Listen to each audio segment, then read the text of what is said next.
If you were to give, Pokey, base sa iyong karanasan, a piece of advice na may kinalaman sa relasyon, pag-aasawa, ano yun?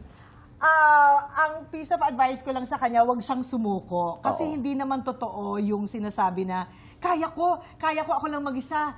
Darating at darating ang panahon na yung dalawa mong anak, magkakaroon sila ng sarili nilang mga pamilya. At gusto ko, at siguro pati ng iba mong mga kaibigan, na may kasama ka din.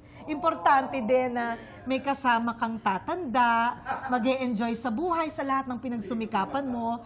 Merong totoong magmamahal sa'yo. Salamat. So, dadating yan. Thank you. Pinagdadasal ko din naman yan. Pero may kasama ako, hindi mo lang nakikita. Buksan mo yung third eye mo. Sige. Hindi. Hindi. Siyempre, dinadasal ko rin yan. Kung hindi rin lang galing sa kanya, wag na. Becky and Badette is also about lies. It's about dreams, mga pangarap, katulad ng pinag-usapan natin. Sa inyong buhay ba, meron bang manageable, meron bang mga kasinungalingan na pwedeng mapalampas? Or are you absolutely against lying? Depende siguro, no? Kung anong klase ng lie. Kung ano yung reason niya, bakit siya nag-lie. Siguro merong mga dahilan bakit tayo nagsisinungaling sa ngayon. Pero asahan mo, hindi yan maitatago habang buhay. Next week, next month, ilalabas mo rin yan. Para rin sa sarili mong kaluwagan yan eh.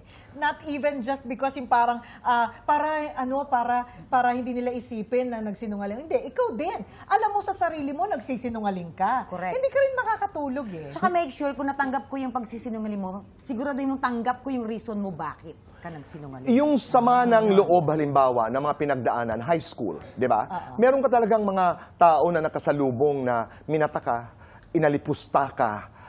Are you easy to forgive? Yung mga taong ganyan. Ako sis, madali naman ako magpatawad. Ako? Ikaw po, Yung Pokey. alipusta? No, halimbawa, mean girls. We're talking about people who were mean to us. Marami ako naranasan nung mga bata pa, nung nagtatrabaho ako bilang OFW, pero wala na yun. Carry na yun. Kasi nakita ko naman how blessed I am now. So, At ikaw ang mabibigatan, di ba? Correct. Blessed naman na yung buhay ko. Okay na yun. Pero nung time na nangyayari yun, yung parang inaapi ka, parang iniisip mo sa sarili mo, grabe naman tong mga to, porket mga mapuputi. Ay, di naman, mga mistisa, tsaka mga mayayaman. Di naman mga di ba? Huwag niyo ka-ewoke ha. Of course. Mga mistisa. Siyempre, kasi lagi silang merong mga latest na laruan, gano'n.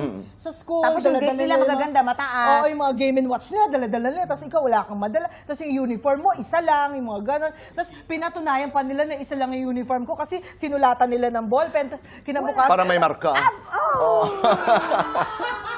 Kinabukasan absent siya dahil na isa.